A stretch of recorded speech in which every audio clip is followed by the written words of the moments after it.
advanced transcription number 29, speed 100 words per minute. Start. Sir, this year our Independence Day on the 15th August assumes a new significance, not only because it is the silver jubilee year or our independence, but also has a new meaning of independence has been created by the emergence of Bangladesh. I want to report that the emergence of Bangladesh created a new situation and a new future for the whole of the Indian subcontinent and for the resurrection of our lost soul. Our government has been preparing some programs for the observance of the silver jubilee of our independence. I want to remind you that during the last 25 years, our people might have enjoyed political freedom, but it is a fact that the economic freedom of the common masses of our people is still far from being achieved. It is far beyond reach.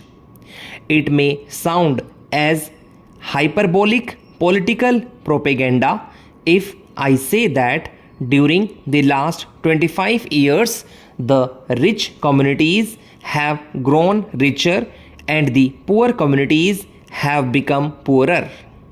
This is not my observation.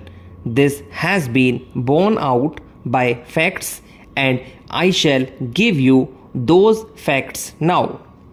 The total national income of our country from 2010 to 2019 was rupees 1.6 lakhs of crores. Again, these 20% at the top who constitute the rich community, their share has been rupees 1.26 lakhs crores, and only 54 lakh crores have gone to 80% of our people. Only 17% of our national income has gone to 60%, but 83% to higher echelon of 40% of our people. Sir, these are not my figure. This is a figure calculated from the data given by last 4 plan documents. This figure is born in recent statistics that has been brought forth by Mr. Minhas, a member of the Planning Commission and also the National Council of Applied Economics. That is the government organizations that have made sample survey.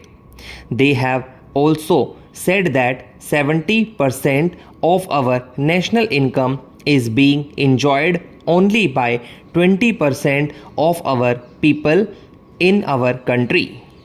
I say that the rich communities have become richer and the poor communities have become poorer.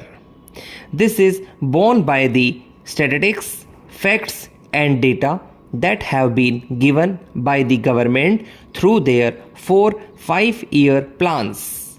I will draw your attention to another point.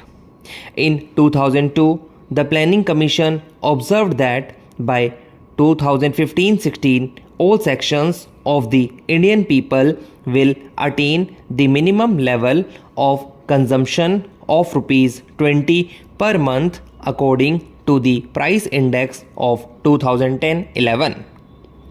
But now the 4th 5-year plan states that the consumption of the lowest 20% slab would be appreciably lower than rupees 20 per month at the price index of 2010. Even it will remain so by 2010-11. The consumption of the level of 10% of the people of our country will not be more than rupees 13 at the price index of 2010-11 and that will remain according to our planned documents up to 2010-11.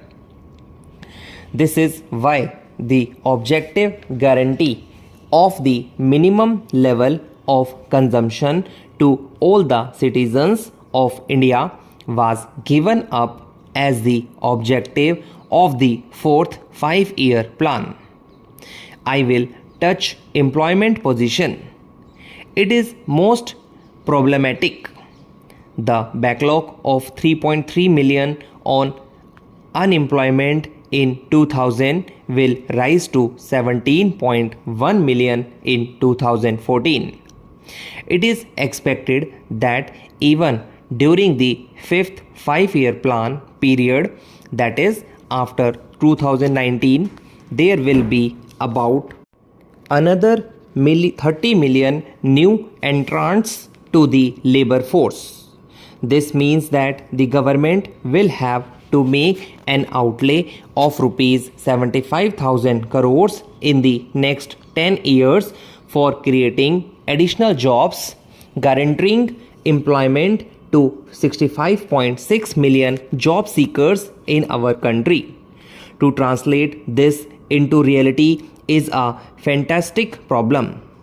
This fantastic problem, it is impossible for the government to resolve. If we really want the economic growth and the social justice, the question of immediacy of social benefits to our common people, particularly of the lower slab of the people, has to be ensured. For that purpose, I request the government to observe the Silver Jubilee year celebration not with ostentation, not with grandiosity, not with luxurious expenditure on lighting dinners and lunches, but with the pleas that the social benefits should be given to our common people so that they can understand that they are here not for political freedom only. The economic freedom means at least something for them. At least the country as a whole is striving for giving them some social benefits. I urge upon the government that it is impossible for them to tackle the problem of Garibi unless they take certain concrete steps.